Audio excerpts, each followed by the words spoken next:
Hello, everybody. Welcome back to another edition of the Hockey Mountain High podcast. I'm Griffin Youngs, joined by Christian Bole. As always, I made a little comment in our last episode with Colleen about how, the Olympics, they just seem a little closer this year. Like, even the teams you wouldn't expect to be super competitive, you're getting some surprisingly competitive games out of them. I don't think you're going to get a 10-0, 11-0 game out of these Olympics. And then the very next day, you had a 10-2 game, and then you had an 11-0 game in there as well. So I think today my take is going to be, I don't think I'll ever find $5 billion in unmarked bills that is also easily transferable to my bank account to just show up at my front door at any given point, because it feels like this is the 30th time this season I've said something and it just immediately happens. Yeah. I mean, the Olympic hockey's been phenomenal, but in those games yesterday, you kind of saw the gap between a lot of these teams. And France and Italy have been a good story, but then they faced some of the top dogs, and it didn't go well. It didn't go well for them. Yeah, I mean, to some extent, it's like Latvia beat Germany. That's kind of a surprising result that you got out of it. But then it's like, well, Finland beat Italy 11-0. And then the next day you have, okay, Switzerland, Czechia had themselves a 4-3 game. Denmark and Latvia was a competitive game. Canada beat France 10-2. The fact France got 2 is shocking. Right. That is very surprising. That's more goals than the U.S. women have given up in the entire tournament. Yep, more goals. And it's one of those things, too, where the game against Germany for the USA on Sunday, you kind of knew the chance of getting the 1 seed was kind of out the window after that result against France. They needed to win 11-0. Yeah, that wasn't going to happen. So it was more for the USA in that game against Germany, like, let's just look good. Let's not be down. Let's not do anything crazy. Let's just play a good, solid hockey game. And for the first time all Olympics, it felt like that was a complete game from Team USA. Like, that game was never in doubt. Like, Germany had like a couple sustained offensive zone shifts, but outside of that, I thought the USA defensively was very buttoned up. They were tight. Connor Hellebuyck was in net, which made a big difference. He made the saves when he needed to, and they kind of just took care of Germany, who is, for some people, like a sneaky medal round contender. I don't see it. Like, I mean, when you have Leon Draisaitl and Stützle and Seider, like, you're going to be put in dark horse conversations. But it is the best team that Team USA has played in the entire tournament, and it's also the best game that they played in the entire tournament, which makes you feel a little better going into the knockout stages. Like, I don't think they haven't looked perfect in the first 3 games. Like, the Denmark game was a little messy, especially in net, but they pulled away enough to still win 6-3, even if it did get a little dicey. And they weren't really ever in that much danger against Germany. No.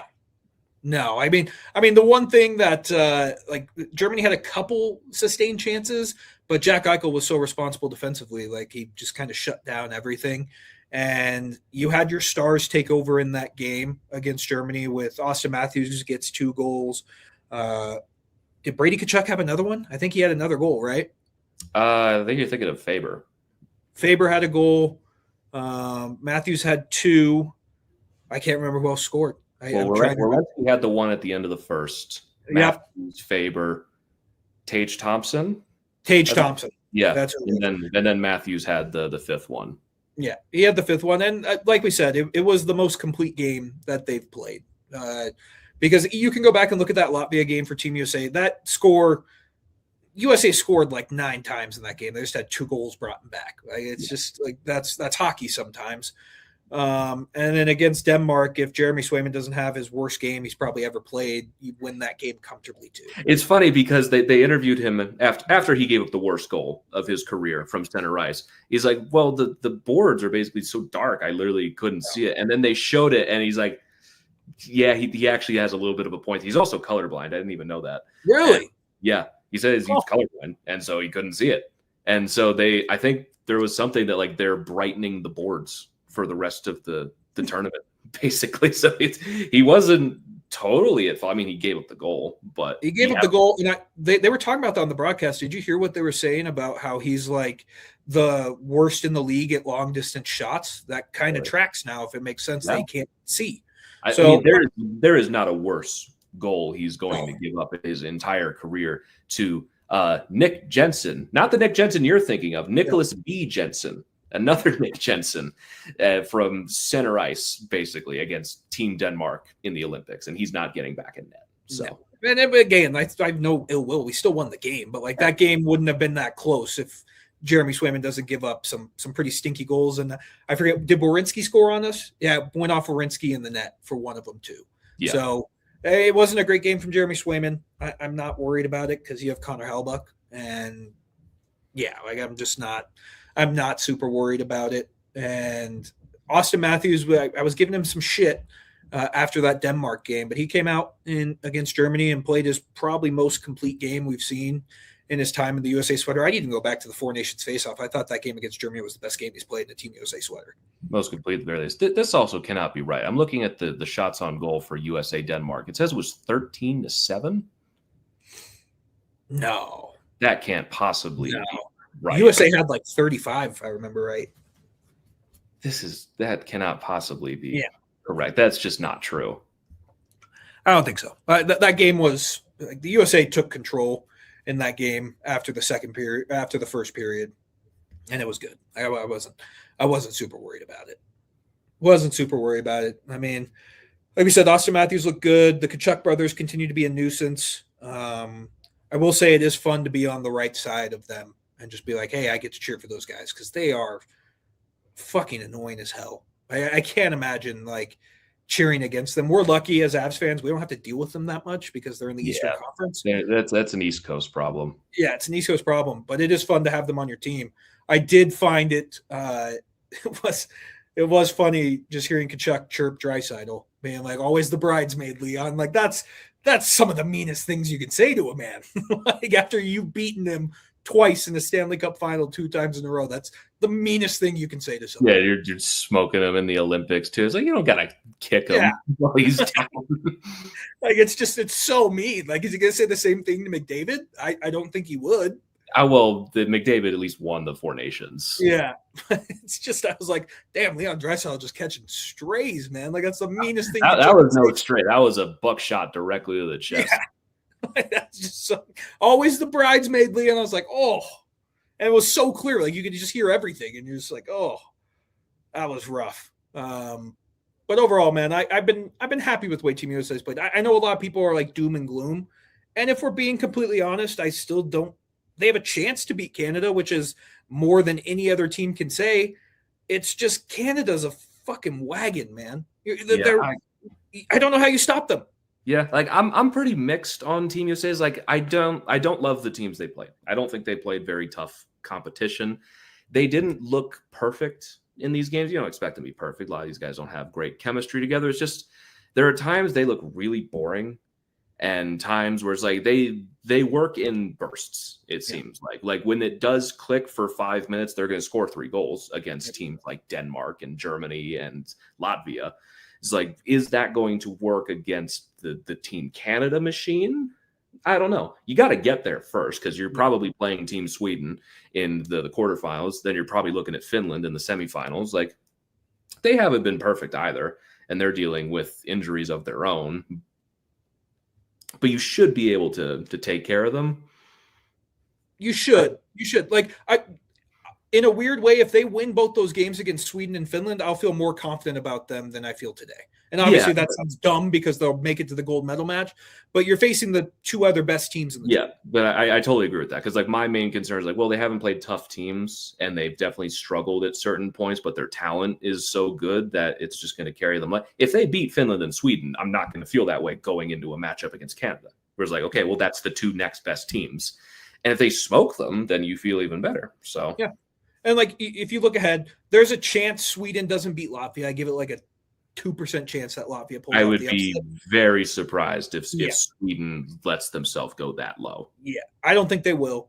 It's more than likely going to be Sweden, and they'll be playing the second half of a back-to-back in the Olympics because that's just how we have to do the Olympics because we can't just start the tournament 5 days early. We don't need to go down that rabbit hole again. But you'll be facing them on the second half of back-to-back. You'll have 2 days, 3 days rest by the time this game takes place. Hellebuyck will be in net. I imagine it'll probably be Gustafsson for Sweden. I would think so. Like that, I don't think any of them have been either impressive, whether it's him or Markstrom. Either way, Yeah. they've both been pretty pedestrian. And it's like, it's just so weird. You watch Sweden because you could make the case they're the third most talented team in this tournament, and they just haven't looked good. Which that's kind of always been crazy. the case with the Swedes, though, isn't it? When it gets to the really big tournaments, I know they won gold in 06, right? Yeah. But outside of that, like they struggled a lot on those big stages. And you look at the talent that those teams have, they shouldn't be that far behind the US and Canada. But it just feels like throughout the preliminary stage of this tournament, that Canada and the US have kind of separated themselves from everyone else. While Sweden's kind of struggled, Finland's kind of struggled a little bit. I don't know if it's the coaching or the lack of chemistry, but just they look a little disjointed. Both of them do.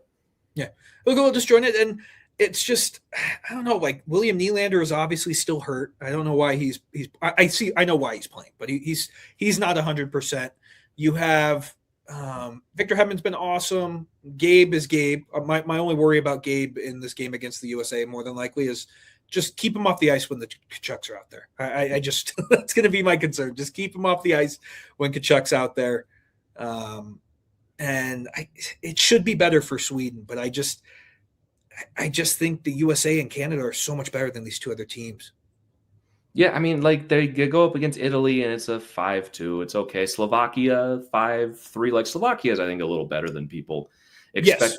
Yes. But they haven't had that that moment. Like it's like, okay, Sweden is in that upper echelon. Like they've played some pretty messy hockey for the most part. Yeah, they played some pretty messy hockey. I've watched a couple of their games. They're the early games, so I haven't watched all of them, if we're being completely honest. As much as I love Olympic hockey, I do still have a job, so I need my sleep before I go watch games. And that's been the best part about the USA. They've played at 1, so you've been able to keep up with it. So I'm not looking past Sweden, but I do think that the USA should win that game. Yeah. They weren't able to really put any of those teams away. I mean, Slovakia won that group.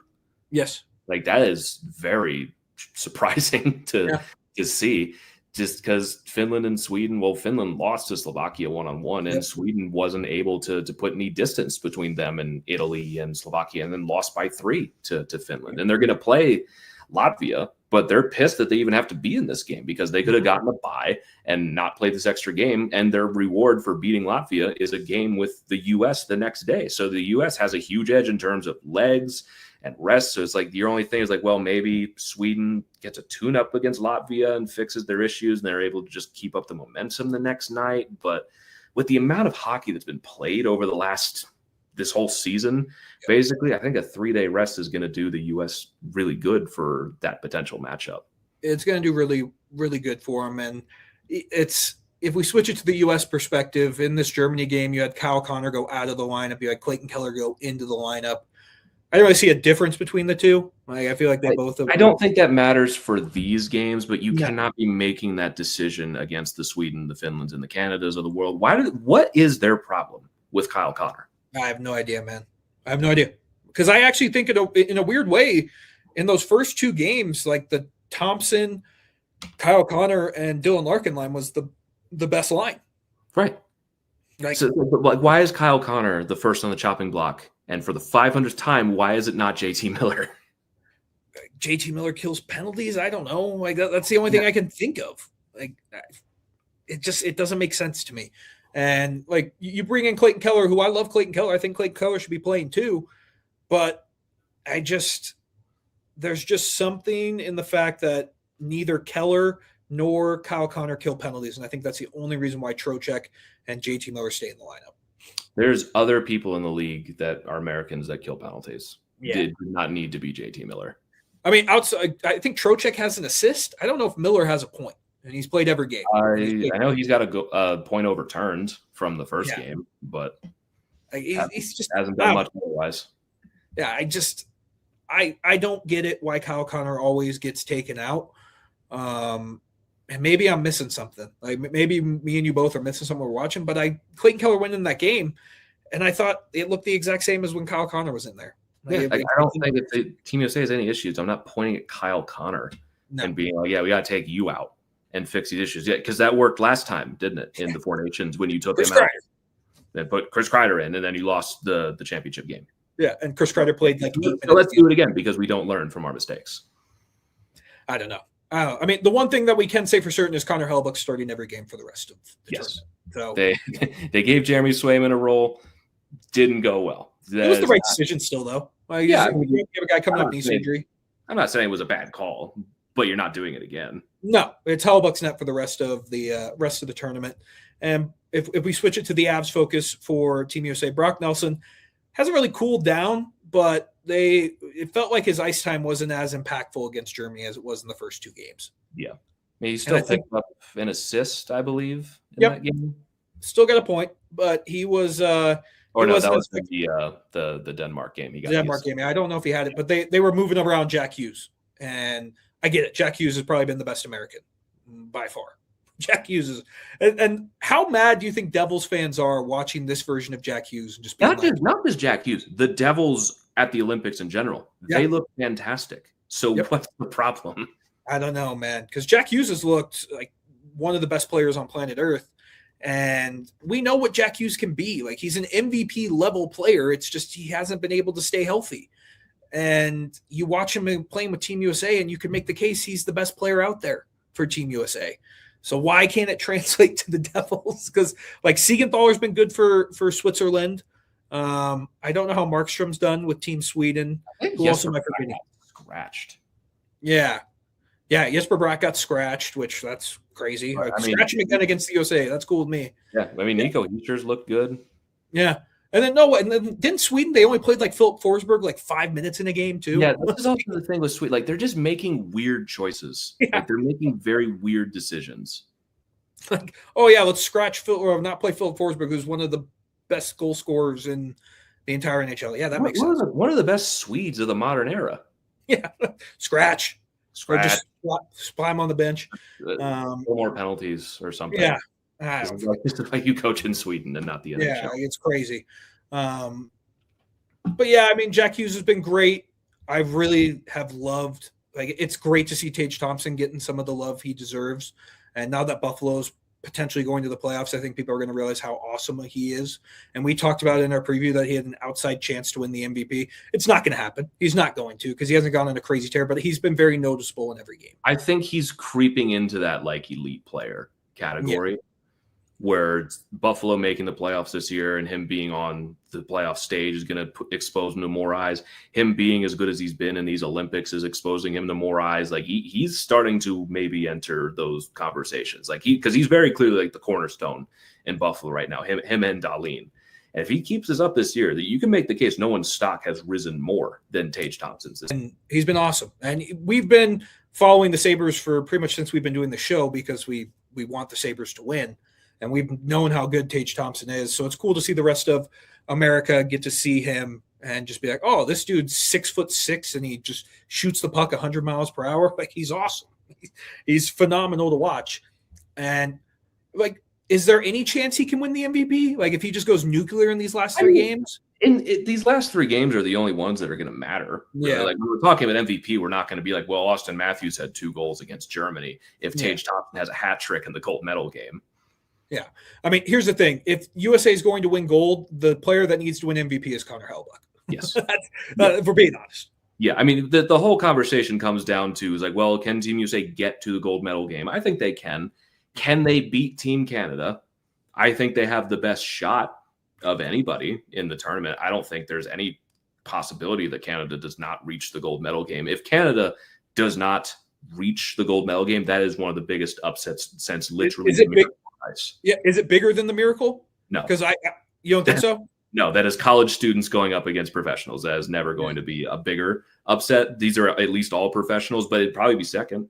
Yeah, like if Canada doesn't make it, like that would Canada may riot if they don't make it to the gold medal. Like the entire country of Canada could just start a war. It's so inconceivable because this Canada team is like one of the most dominant things I've ever seen. They're unbelievable. They're having Nick Suzuki's their 4th line center. Yeah, and they're just having fun. Like, they're just doing whatever they want. It's like, oh, McKinnon, you can go play wherever you want. Celebrini with McDavid, and Wilson can play anywhere. Brad Marchand, he's not even playing. We'll throw him in once we get to the knockout games. Yep. Like, it doesn't matter. We're just having a good time. It's just like I want to believe in Team USA, but just based off what you've seen in the first 3 games between the Canadians and the USA, you'd be dumb to pick the USA to win. Like, it's just. There's been a very clear pecking order. It's like Canada is right now the best team in the tournament. The USA, very clearly the second best team in the tournament right now. You had Finland and Sweden.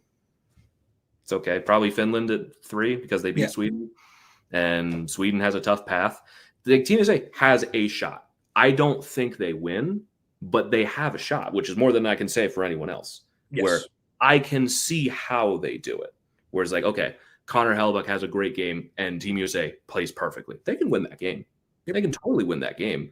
But there's so much for Team Canada that has to go wrong, where they have star power, they have depth, they have the power play. It's like your best shot really is to hope Jordan Binnington plays well in the 2 games leading up and then horrible in the gold medal game. At which possibility. But Canada is a well-oiled machine right now, and that's where a majority of the Avs are playing. So we can kind of shift it there before I give my final thoughts on Team USA going forward. McKinnon's been awesome this tournament. Taves has been awesome. Makar has been awesome. Is it every single player who represents the Avs has scored a goal now in the tournament? Every single player has scored a goal. McKinnon, 2 goals. Makar, 1 goal. Taves, 1 goal. Nelson, 2 goals. Lehkonen, 1 goal. Kiviranta, 2 goals. Landeskog's got a goal, and Marty's got 2 goals. So every single Av right now has a goal in the tournament. They have, I think, 3 guys with 5 points in the tournament, and that's McKinnon, Makar, and Necas. Marty Necas has been the best player for Team Czechia, who has been pretty disappointing, but Marty has not been disappointing. He's been very good. So you look through the rest of these guys, like we said, McKinnon, Makar, Taves, they're wrecking shop for Team Canada. They're just having fun out there. It's just like you turn on the game and you're just like, oh, wow, this other team's got momentum for a second. I forget who they were playing. It might have been the Swiss. The Swiss were like coming on, and then they just threw out McKinnon, McDavid, and Celebrini, and Canada scored the next shift. And I was like, oh, okay. Yeah, I also lied. No one's stock is higher than Macklin Celebrini's right now. Yeah. Like Dave Thompson's great. Macklin Celebrini is breaking in the top 5 conversation right now. He is unbelievable. He's so good, dude. It's like you didn't need that. You didn't need to break. What did McKinnon say about him a couple days ago? About Celebrini? He's basically like already one of the best players in the world. Yeah, to have Nathan McKinnon, the most psychopath who never gives anyone else credit other than Sidney Crosby and Andrew Cogliano, to be like, yeah, this kid's tearing it up. Like, what else do you need? You can throw out a line of Macklin Celebrini, Connor McDavid, Nathan McKinnon. Give up. And then throw Cale Makar on the back end. You'll throw Cale Makar on the back end. You throw Taves back there. And we're complaining about Jordan Binnington and net. They're not going to give up the puck. Who cares? It was that Swiss. I don't know if you remember the shift I was talking about. Like, the Swiss were down 3 in the third period, and they were really starting to get some momentum going. They were getting a couple shots. I think they hit the post on one chance. And then the next shift, it was McKinnon, McDavid, and Celebrini, and Canada scored, and the game was over. Yeah, it was just like, okay, you had your fun. Yeah, McDavid, we know what McDavid is. Who was it? Was it Crosby that passed Jerome McGinley for most points by team, like a Canadian in the Olympics? I think that's what it was. McDavid could break that record this Olympics. Was he 12? Yeah, and I think he's at 6 already? Yeah, he's already halfway there. Yeah. And again, that's just the craziest part is Sidney Crosby hasn't been Sidney Crosby's been awesome. And he's the 5th biggest storyline on Team Canada right now. He doesn't need to do anything. No, he doesn't. It's crazy to watch, man. They are just a well-oiled machine, and I wouldn't say I'm scared to face them if you're America, because you can compete with them. It's just like you said. You knew what they were going to be. You have to be perfect to beat them, and they're better than they were in the 4 Nations last year because they have Macklin Celebrini, who's, like you said, breaking into top 5 player in the world territory. And yes, you add Quinn Hughes, who's a top 2 defenseman in the NHL. I'd still take Macklin Celebrini over Quinn Hughes. It's not a fair trade. And Matthew Tkachuk's healthy. I'd still take Macklin Celebrini over Matthew Tkachuk. Like it's not just Celebrini's scoring. His forechecking is unbelievable, and just like the moxie that he is, the penalty shot goal. He just stays on the ice. The rule is anyone can take it, and on a team with Connor McDavid, Nathan McKinnon, well, maybe not McKinnon, but like all these other guys, but like you have McDavid on that team. Celebrini just takes it himself, and he scores. And like the shift he has coming out of the penalty box, like. He's 19. He's ridiculous. 19. It's like he's a problem. Like if you're a Sharks fan watching this, like you're over the moon right now. Yes. You are having visions of Stanley Cups dance before your eyes. If you can't win with this guy, you got to fold the whole thing. You got 10 years left of your franchise's existence. Yeah. Like and here's the thing too. You watch it and like you see McKinnon and McDavid. And you're like, these guys could be like the best bros if they weren't just rivals in the same time. Yeah. Like they have the same makeup and like they want to be best friends so bad. They want to be like if only they were capable of making friends, then maybe they'd be best friends. Like they want to be best buds so bad, but then they realize once this tournament's over, like McKinnon's like, I have to kill you. Yeah. That's just where I have to kill you. Like that's just okay. But I don't know, man. Like Canada is so good, and Bo Horvat's been great for them. Devon Taves has been good. Like if there's one weakness for Team Canada, outside of Taves and Makar, their decor and goaltending is not on the same level as Team USA. Yeah, would you agree? But here's the thing: their forward core is so much better than Team USA. I think it outweighs the fact. But it's also like okay. But you have to get the puck from them at some point. And when they, like, let's say in that gold bell game, it's 2-2. And they're like, okay, fine. We'll put together the nuclear line, the Mach 3 line of Celebrini, McDavid, and McKinnon, all the Macs right there.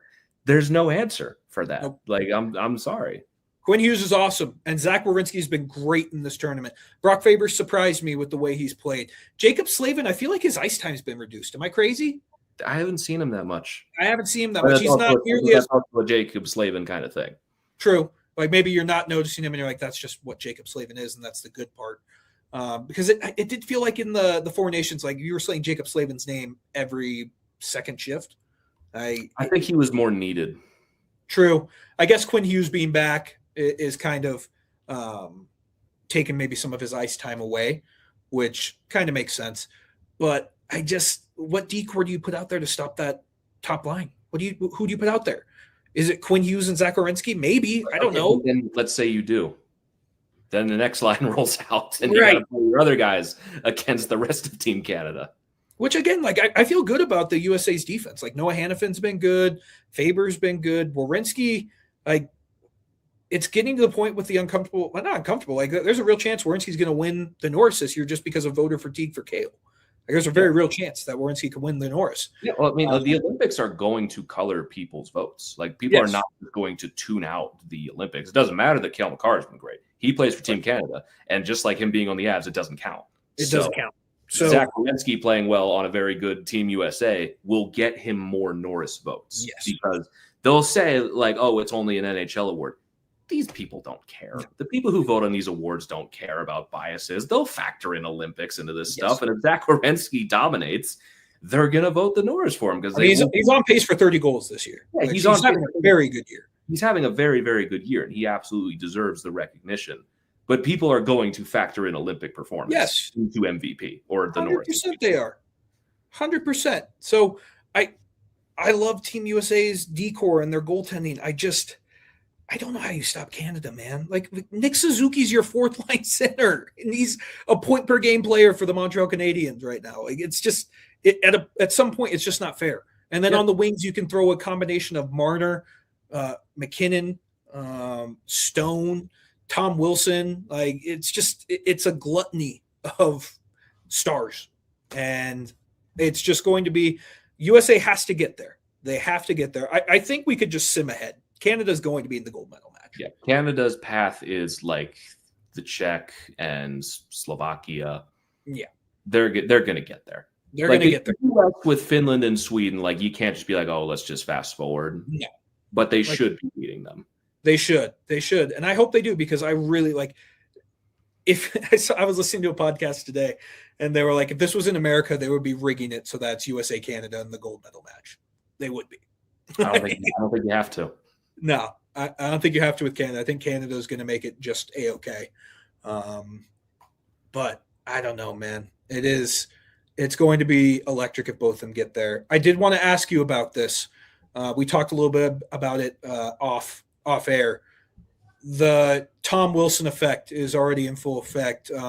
In no shape or form is he responsible for Kevin Fiala breaking his leg. It just so happened that Tom Wilson was the one who hit him. And then he gets in a fight with the France player after he elbows McKinnon in the head. It's just like, at some point, you just got to look at it and be like, of course it's Tom Wilson. Yeah, him fighting the French dude, because he straight up elbowed Nathan McKinnon in the face and was asking for someone to whoop him. And for Tom Wilson to stand up for Nathan McKinnon is such a marrying of both of my world. I was like kicking my feet. I was so happy. I was having so much fun with that. It was so fun. You had Gordie Howe hat trick in the Olympics. Like, come on. That was so fun. And it's just like, again, like the Kevin Fiala thing is terrible. Like he broke his leg. Yeah, that was just such horrible. It's bad luck. And like the hit by Wilson's completely fine. He doesn't do anything malicious with his legs. Like it was just one of those collisions where it just everything that could have went wrong in that half a second went wrong, where it's the way Fiala fell and the way Wilson tangled with him and the way Wilson fell. It's like the way Fiala was laying on the ice, I was worried he was like paralyzed. Yeah. And it was like, when it came, it was like, oh, he just broke his leg and he's out for the season. It was like almost a little bit of a relief because he wasn't moving all that much. So I imagine shock was a little bit there. And also like kind of what, like the Olympics is such like high class. The stretcher they brought out for him looked like it was made in like 1955. Did you see the stretcher? Yeah. I was like, what are we doing here, man? Like we can't just get like a actual stretcher that was made. Dude, the ice they're playing on is made of hopes and dreams. I didn't have high expectations. I was just watching it. I'm like, is this like an old video? Like, what are we doing here, man? But it's also like that's the worst case scenario. Yeah. The one thing you were terrified of happened. And for some reason, it happens at every Olympics. There's always one. It was Steven Stamkos and John Tavares. And for a Kings team, that is a lot of trouble right now. Yes, they just got Artemi Panarin, but to lose Kevin Fiala, that's almost just like it kind of cancels out. Yep. And they might just be in the same spot that they were before that trade. Like they're in a real rush to make the playoffs. And if they miss, they can have a real gripe to turn around and look at the Olympics and say, that's why we didn't make it. Yeah. And like the way they worded it too, it doesn't sound like he's out for the regular season, but they said there's a chance he could play in the playoffs. I'll be honest, I skimmed it. Yeah, the way they worded it, they said he wasn't going to play in the regular season, but there's a chance. Let me like take. They didn't rule out the playoffs. They didn't specifically say. We should probably be reading these things. Yeah. Before we talk about them on the show. Like I don't think they said he's out for the regular season. I don't think they said the playoffs though. The injury update on Kevin Fiala: he underwent successful surgery to repair fractures in his left lower leg. He's resting comfortably and will begin the recovery and rehabilitation program. He will miss the remainder of the regular season and will be reevaluated at the conclusion of the regular season. That doesn't sound very foreboding to return in the playoffs, but it leaves. They aren't ruling it out. Yeah. They will leave the door open where, like, if the Kings make a run, right, he could come back. What's best case? Like, I mean, I'm not a doctor. The playoffs start in April, end of April, mid-April, mid-April. So you're talking 2 months for a broken leg. That's just the math isn't math in there. That is a lot of metal and injections and painkillers that are going to get you there to be there for round one. Like their regular season concludes 2 months from today on April 16th. Yeah. I mean, I'm sure. We don't know how bad. We don't know how bad the fractures were, but you say fractures, that means more than one. Yeah, and also like surgery for fractures. Yeah. Like I don't think it's going to happen unless he's just a superhuman, which these athletes are superhumans. They could heal, but that's very quick for a broken leg to heal. Yeah, very, very quick. Very, very fast. And it's just like, you don't see a ton of those injuries. Like over the course of an 82 game regular season, you see some horrible injuries that happen, but like you don't see the ones like that happen a ton. And it's just so weird that they happen at the Olympics. It seems crazy that it always happens to the Kings, because didn't Doughty break his ankle in the preseason last year? Yeah. Yeah, like you just see these like just these freak injuries where like the one with Stamkos, because Stamkos one was a long time ago. Did he crash into the post or something? He crashed into the post. Yep. Yeah. And then like Tavares got like a knee on knee or something. Yep. He tore his MCL, if I remember correctly. Yeah, he like messed up his knee really bad. But yeah, Stamkos like crashed into the post. Like I know Gabe crashed into the post and broke his ribs earlier in the season, but like it's just so weird that those happen at the Olympics all the time like that. And I don't know if that's going to be enough to dissuade anyone in the future from going. I really don't think so. I think everyone knew what they were signing up for. I think if you ask Kevin Fiala, like, would you want to represent your country and there's a chance you break your leg, he'll say 100. It's just like if you told every player going to the Olympics, every single one of you is going to suffer a horrific injury, but only one. They're all going to go. They're all going to go. Like it's just they're like, I'll take those odds. Yeah. And here's the thing, too. We're about to enter this period of Olympic hockey that makes it the showcase of hockey for the world. Because now if USA makes it to the medal round, they beat Sweden, a lot of people who don't normally watch hockey are going to be watching USA versus Finland, or would it be Slovakia, or it'd be Finland? I think it'd be Germany. Yeah, Germany or Finland. A lot of people who don't watch hockey are going to be watching USA. Yeah, and this is the one time. Yeah, this is the one time ever in hockey that it is the main event. Yep. In the entire sporting world, one time every 4 years, hockey is the main event. Yep. And if you get Canada, USA in the gold medal game, you can argue there's not a bigger sporting game that entire year. Nope. Super. Is the World Cup this year? Yes. Okay. American sports. American. Soccer, Premier League, World Cup. That's a whole entity unto itself. In terms of like North American top 4 sports, Canada, USA gold medal game, I don't think there's anything the NBA is putting out there that's number one. The Super Bowl already wasn't. And is there a Stanley Cup final, Matt? No, there isn't. No. I don't even know what it would be the most watched hockey game, I think, ever. Yeah. Like, and I think the other ones would be previous Canada, USA games. Yep, 2010. Like, this many people are going to be carrying. I did have a funny story. I don't know if I told you this, but my grandma was texting me during the USA Latvia game, and I thought she had already watched it because the game happened at 1. She was watching the rerun of it. She's texting me about it, and she goes, "Why'd that goal get called back?" And I was like, "Oh, like it was offsides." And she goes, "Oh, that stinks. Our Avs player scored, or like got an assist on it." I was like, "Oh, he scores twice. Don't worry." And she goes, "How do you know he scores twice?" She didn't know the game had already happened, and I kind of ruined it for her, and I didn't intend to. But she's locked in now. But it is weird because they run those reruns at like 7:00. Yeah, in prime time. And like that, there's perfectly reasonable to be confused by that. Yeah. Because there was one time where it's like I threw like the curling on in the background because it's the Olympics. You throw curling on, it's fine. But it's like, oh wait, this already happened. Yeah. Like it is just one of those ones I just sit back and I'm like, oh, there are people who just didn't even know that this game happened at 1. And it goes back even further. Like we were talking off air, the fact that the gold medal game, and we've given it all this hype, if it's USA Canada, it's going to be the most watched hockey game ever. The fact it's going to be at 6 a.m. is a crime against humanity. The fact that we're saying that out loud now, the fact that it's at 6 a.m., 8 a.m. on the East Coast, is it going to be the most watched game ever at 8 a.m.? Yeah, that's a good point.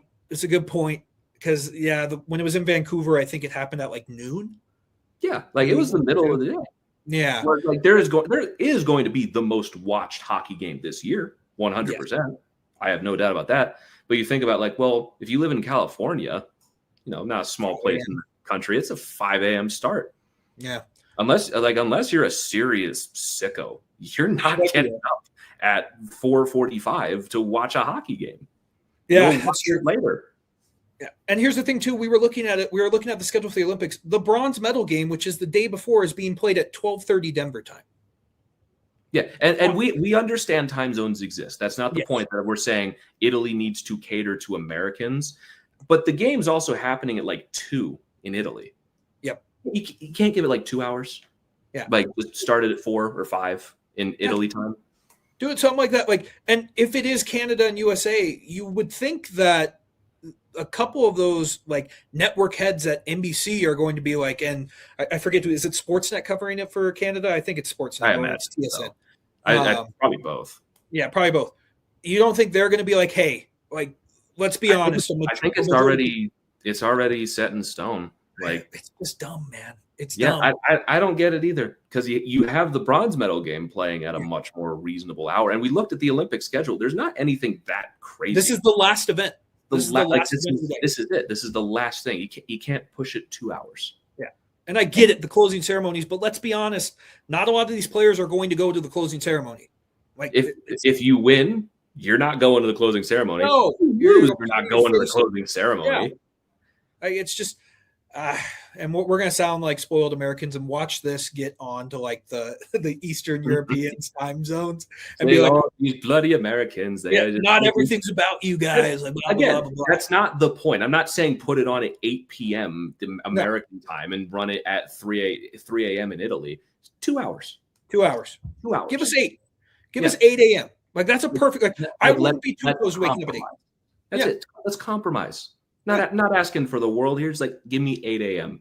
Yep. 9 a.m. Eastern time, 8 a.m. Mountain time, like 7 Pacific time. Pacific. Yeah. Because it's one of those ones where if it is USA Canada, the entire North American continent is going to be watching that game like normally when they wake up. Yeah. I mean, I'm gonna do it. Like, I will be up for it. I'm not talking about it from my perspective. I'm already preemptively annoyed about doing it, but I'm gonna do it. Yes. I'm planning my Sunday around the fact I'm going to get like 4 hours of sleep the night before. Because my body just won't let me go to bed before 2 a.m. That's just how my body works. I don't know why. It's just how I am. So I don't know. I'm preemptively mad about it, but if when the time comes, I will gladly wake up at 10 a.m. to watch a hockey game. I will say we're complaining about it. When we get there, it's probably going to be kind of cool. Oh, yeah. Like the sun's going to be rising. Like you can get yourself some pancakes and some coffee or whatever. That's honestly probably going to be electric. So yeah, it's probably going to be electric. It's going to be awesome. And I just, the only annoying part is I just wish it was at a time where more people could watch.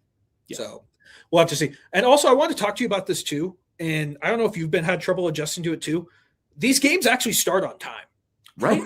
They start on time, and I'm like, oh wait, I don't have an extra 15 minutes. Like, this game's actually like puck dropping right now. The games have started on time. They're not plastered with ads. Like, it is just good, clean, fun hockey, and it's back on NBC. Yeah. NBC was getting some flack. I missed NBC broadcast, man. NBC was not perfect. It did a very bad job of growing the overall sport. ESPN, TNT have done better job at getting hockey in front of a larger audience, but you can never argue to me that they do a better job at actual game production. As someone behind the scenes and knows how stuff works and sees the little details that go into it, NBC broadcasts blow ESPN out of the water.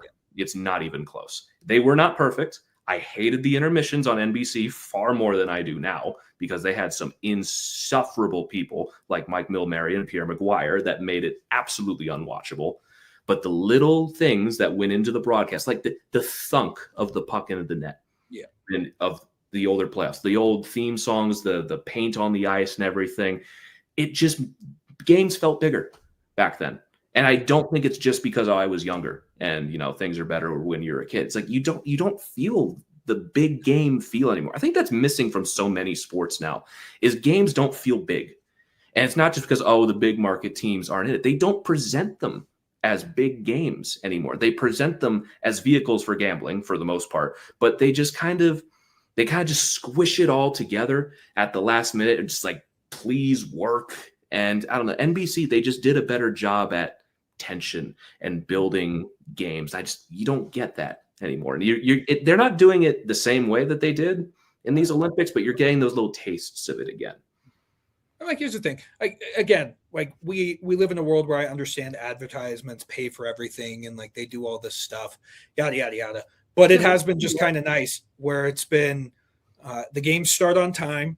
You don't have like a 30-minute introduction show, all the goofy interviews beforehand of them skating around. Like it's hockey. You get the game.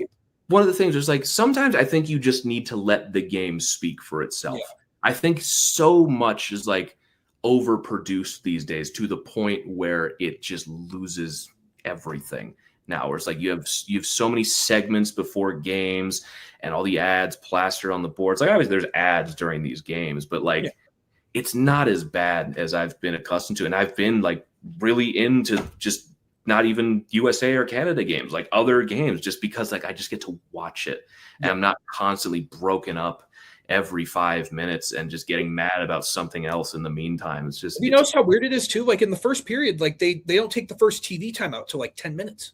Yeah. It's weird. It's been an adjustment for me because I just, it's like coming off the Super Bowl where that to me is it was a horrible broadcast. Like it was so riddled with horrible ads with AI and crypto and gambling every 5 seconds. It made the game borderline unwatchable. To go to the Olympics here has been night and day. It is such a way more enjoyable watching experience. Yeah. It's been great. The only thing I wish the NHL would take, just start the games on time. This isn't hard. Like it says the game starts at 1:10. The puck will drop at 1:10 p.m.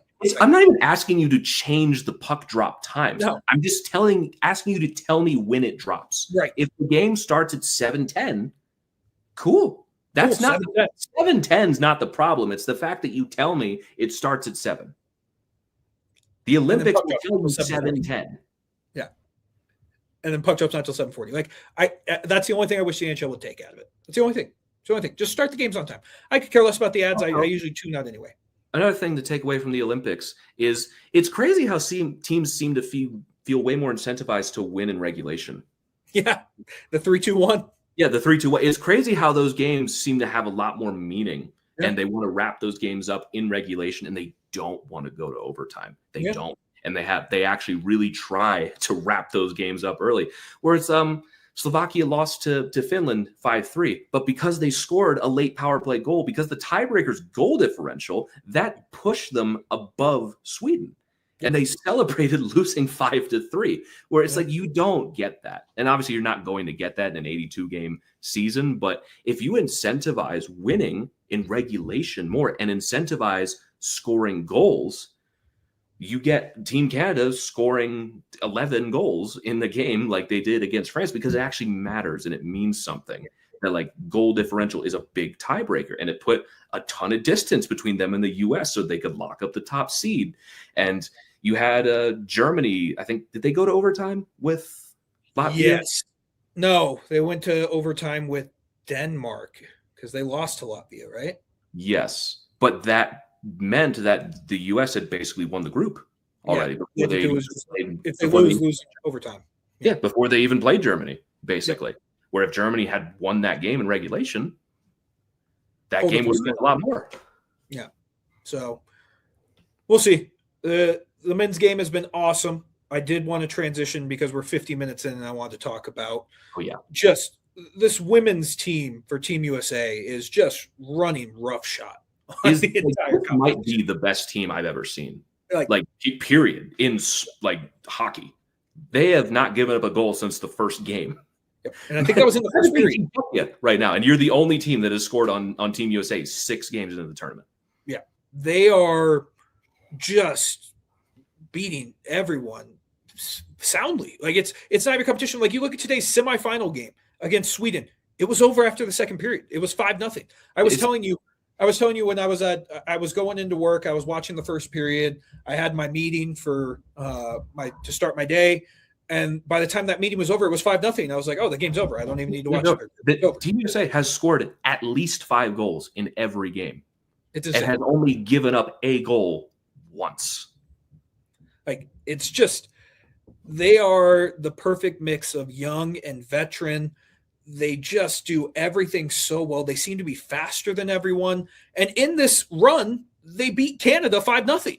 Yeah, and I know Canada didn't have MPP in that game, but and she's a rock star, but she's also playing hurt right now. I think she scored both the goals against. She did score both today for Canada today. Like, she's going to make a difference in that gold medal game.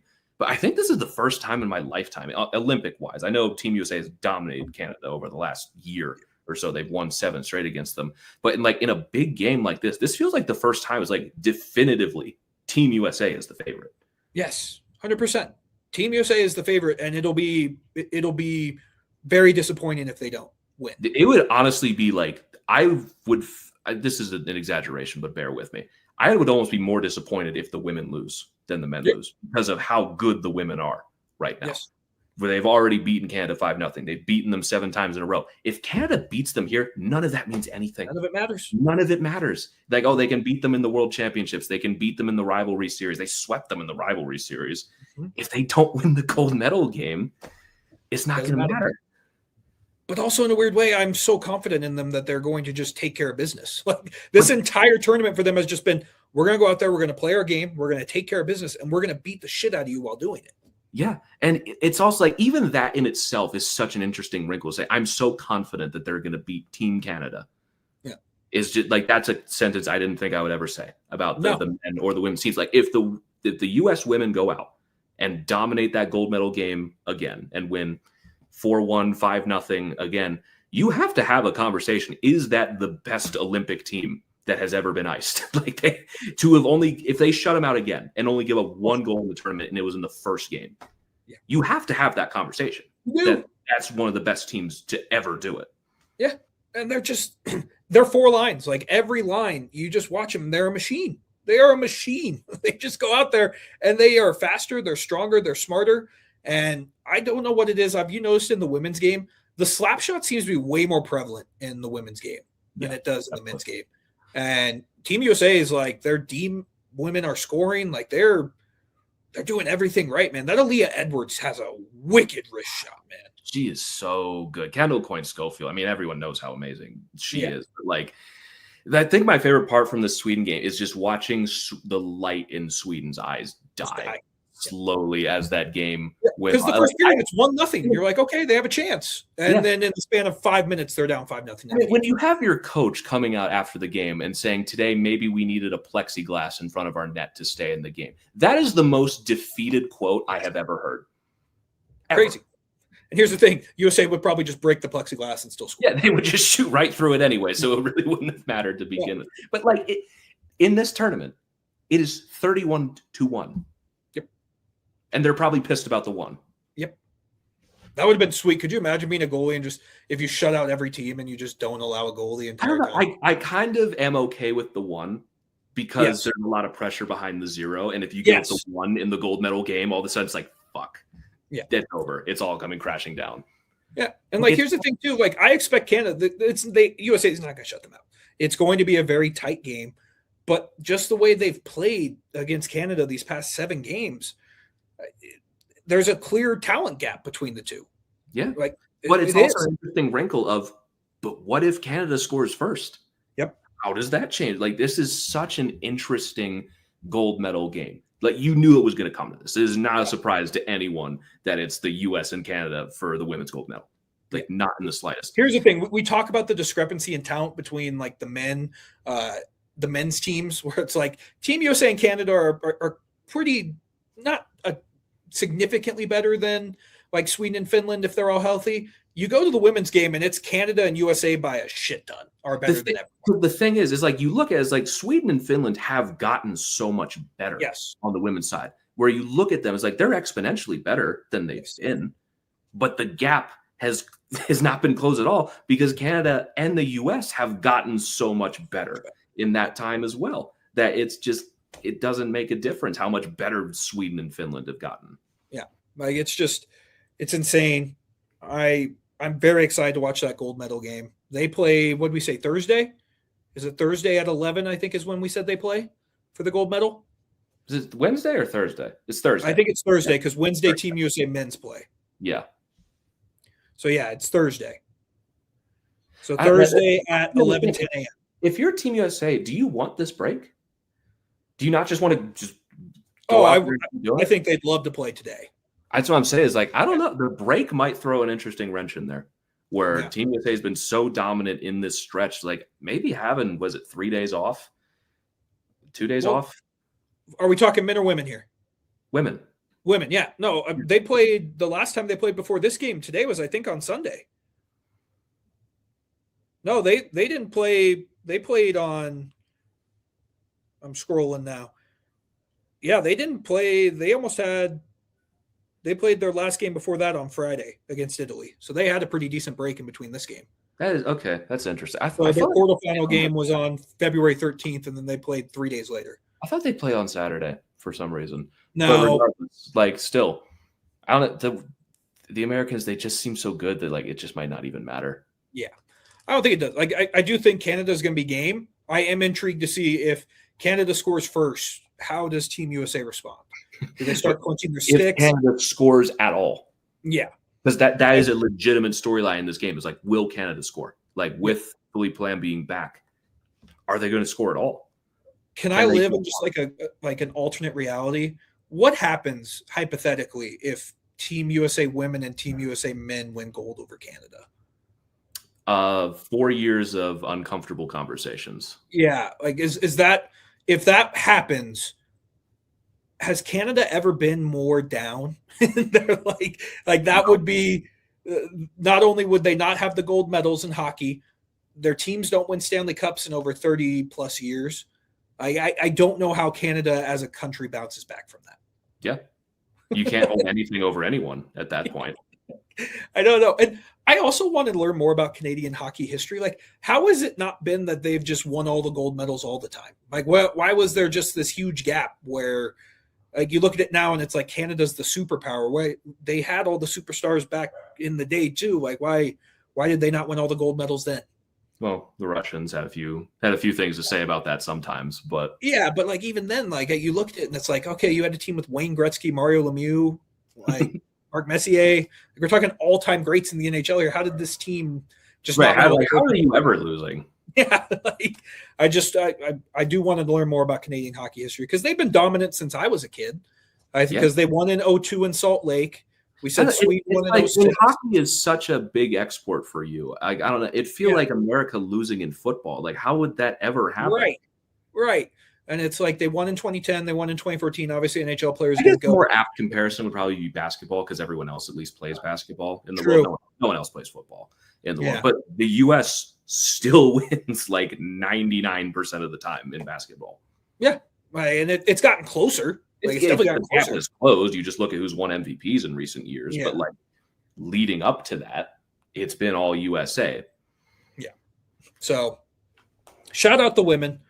I think they're going to win gold on Thursday morning, and we'll be talking more about them after they win gold and just how dominant they are. Because I do agree with you. If they go out and they win this game against Canada convincingly, and they go through this tournament only allowing 2 goals and scoring 5 goals a game, I don't know if there's a better team that's ever been iced. Yeah, like pound for pound, that's one of the most dominant teams ever. Yeah, men or women. Honestly, like you think about it, like in sports. Yeah, because like the Team USA basketball teams have had the dream team runs, the dream teams, everything like that. Hypothetically, if they shut out Canada in the gold medal game and score 5 more goals, that's what did I say? 36-1 in the entire tournament. No one came close. Like nobody even touched them for even a second. And their only goal, wasn't it like that fluke out of the penalty box where it's just like it just so happened to bounce onto the girl's stick after she got out of the box for a breakaway, and that's it. That's it. Not even like a real mistake. It was just at some point something has to happen. And that's the only thing that concerns me. Everything's gone so perfect so far. But I'm going to live in the dream world where everything just continues to go perfect. Because it is kind of like it's eerily similar to what Canada's doing on the men's side, where it's like nothing's gone wrong for Team Canada, nothing's gone wrong for Team USA. I hope things go right for Team USA and then go wrong for Team Canada. Yeah, it's like if Team Canada didn't give up any goals at all. They're so good, man. And the games are over. Like I was bummed. I wanted to watch that game. I was ready to watch it. And it was 5-0 after the second period. And then the third period might as well have just been like you were simming the game because it meant nothing. Like it was over. was over. They haven't given up a goal in 16 periods. That's insane. That's just stupid. Like, that's stupid. They are so much fun to watch. And it's just, again, you talk about it for the global perspective of hockey and how much it's better for the United States. Seeing the women do this is good for them as well, with how good the PWHL has been doing. Like, it's just women's hockey is growing at an exponential rate right now. Like, they have done a phenomenal job in the last several years of growing women's hockey, because it was down for a while, where it looked like this might go away. Yeah. But the work they have done with the PWHL, and now with like the rivalry series that they've done forever in international play, like they've played to their strengths, and they have grown the game so well. And selling out the PWHL games has been amazing. And now you're going to have another gold medal game between USA and Canada, which is going to be an incredibly watched game. Like, it's only going to continue to grow. Like, it is fantastic. It has been really remarkable. The only thing that's adjusting to me, I just think it's so weird that in international hockey, the hitting in the women's game is just frowned upon. I do find that weird, because like in the PWHL, they're allowed to hit, and it's just like normal watching normal men's hockey. And I don't know if you saw this too. Well, this is going a little off topic when it comes to the PWHL. Did you see like their anti-tanking rules that they put in place? Briefly, I don't remember though. So like, for those who don't know, basically what the PWHL does is once a team is mathematically eliminated from the playoffs, they then have to keep winning games, and they increase their odds to get the chance at the number one pick. And no matter what, if you're the worst team in the league, the worst pick you can get is the second pick. So it's not like a team like can fall all the way down to like the 10th pick. But if you're a team that gets eliminated early on, you still have something to play for, because you have a chance to get the number one pick. Yeah, and you still have to play meaningful games. So I want to see how that plays out for a little bit. They already did it for 1 year, so this is the second year doing it. Yeah, like I assumed it went fine the first year. Yeah, I'd want to see that for a couple of years, because like if you start implementing that across other leagues, then there's going to be the conversation of, well, guys are playing to draft their replacements. Are they really going to try that hard? I think it's a very interesting idea. I mean, what do we call it? Like the gold draft rule, basically. It's been proposed for a long time. I'm interested to see how it goes a couple years in practice. So I hope that works, because I think that's, if you want to, because all these leagues are so concerned with tanking. Like the NBA, they're talking about like chopping their legs off to stop tanking right now, which is like they're talking about getting rid of the draft. What are you doing? But if you do want to do it, I think the way the PWHL does it is the best way to do it. 100%. So shout out the women. We will be talking about them on the next episode after the gold medal match between them and Canada. And I don't know, man, it's just been really fun Olympics. I've enjoyed it, but I am ready for the All-Star game though. No, don't miss it one bit. Don't miss it one bit. After seeing the disaster that's been the NBA All-Star game, can we just stop? Yeah. Right. Can we just stop with it? Like, you saw the disaster that was the NFL Pro Bowl. You saw the disaster that was the NBA All-Star game. This is not a hockey problem. This is a sports problem. Just stop. Yeah. Just say who the All-Stars are. Send them $100,000 in the mail, and we'll just call it a wrap. And they're never going to do that, because the All-Star game moves tickets and it makes money, I guess. But it is just such a waste of time. You've gone 2 years without it now, and nobody has missed it once. Nope. Nobody misses it at all. And if you just bring it back randomly in Long Island next year, on Long Island, excuse me, but no one's going to care. It's good. The level of caring is going to reach new lows after 4 nations and the Olympics. Sending guys to the All-Star game next year, they are going to be drinking on the bench. Like, they're not even going to be trying. And here's the thing too. It's not like it's in a warm climate. It's in New York. Long Island. It's not even in New York. You got away with the last one, because the last one was in Miami, right? Yeah. Sunrise. Like, it was in Florida. Like, you got away with it. Like, you were finally able to drag Ovechkin down there and force him to finally do it. Like, you're going to have half the guys be like, I don't want to do it. And then you're going to get an NFL situation where Shedeur Sanders is a Pro Bowler, and you're going to get guys are going to get mysterious injuries. Yeah. And all of a sudden you're going to have another situation where Alex Georgiev is another All-Star. Yeah. I don't know, man. Like, it's it's going to be really tough to go back. And the NBA tried to do like the NHL. They tried to do like a 4 nations face-off style with like the world versus the Team USA. And then they broke it up into like 4 different games. I was like, what the fuck are we doing here, man? Like, and they played one quarter.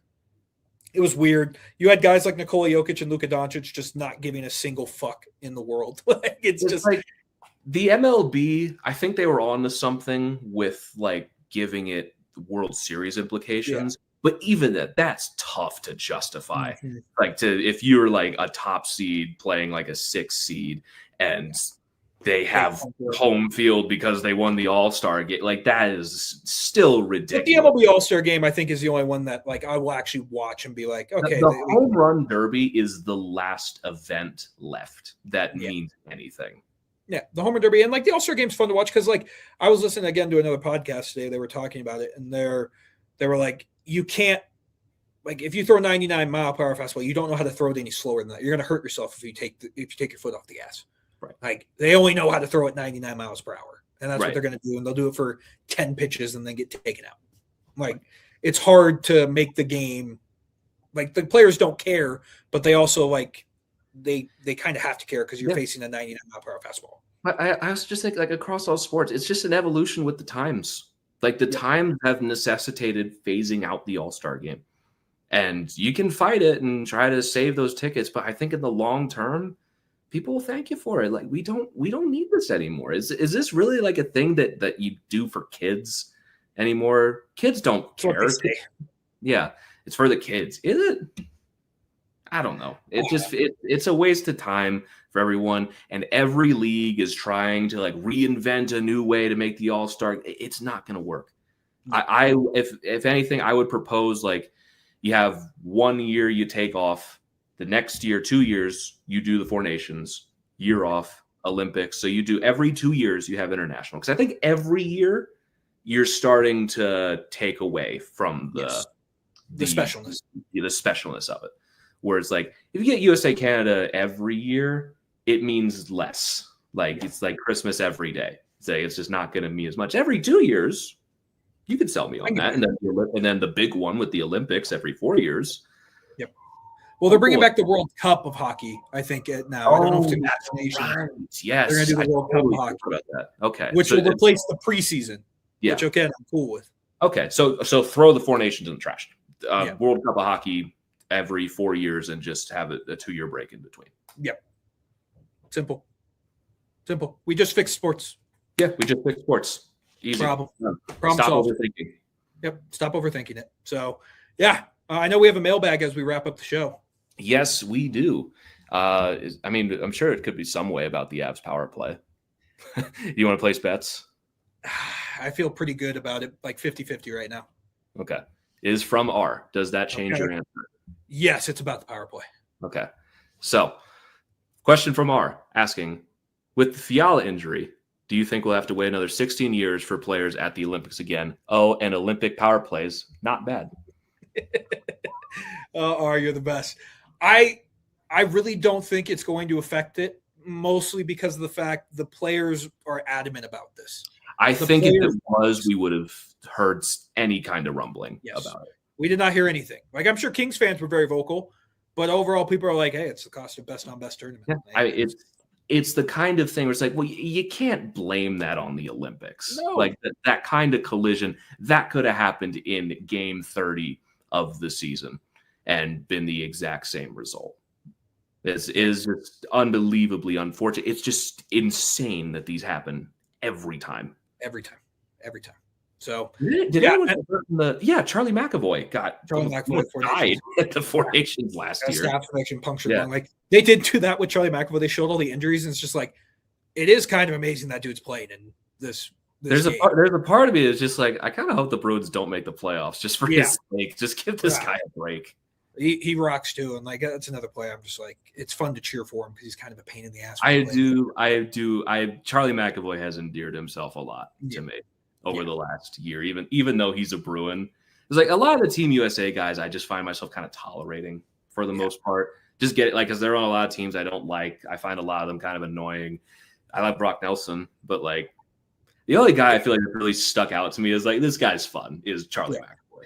Dude, Jack Hughes rocks, man. Jack Hughes, Jack Hughes. He's a I knew Jack Hughes was gonna rock, but could you just I do love that scenario where you sit back and you look at it, and it's like if the ping pong balls bounce the Avs way, they have Jack Hughes. Like that would be crazy. Like fair question. Do they still win the cup? Yeah, probably. You don't know. Probably, but like that. Oh, could you imagine? It would have been McKinnon, Kadri, Jack Hughes as your top three. Would they have Kadri if they had Jack Hughes? I think because the way that draft worked out, they already had Kadri on the team, right?